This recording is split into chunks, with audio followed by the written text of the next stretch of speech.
Stichting Monumenten van Saruba está organizando de sábado, dia 4 de março, workshop de fotografia para assim preparar jovens para uma conhecida competência de fotografia na luna de setembro.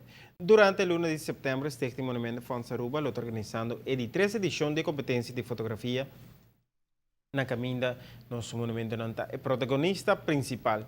Aqui, tem 3 workshops de fotografia que toma lugar Romeco setembro, caminda participante na por sia de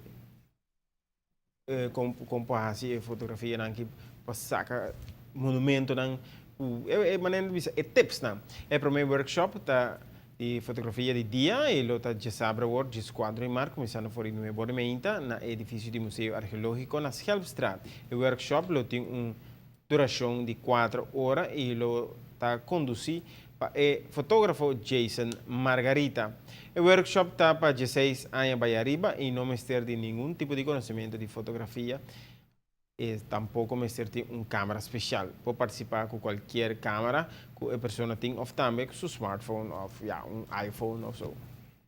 O workshop tem custo de 10 florins para pessoa. Para poder inscrever, por tomar contato com vocês em Monumento Van Saruba na 582 4014 of também na m.nava@monumentumfonds.away.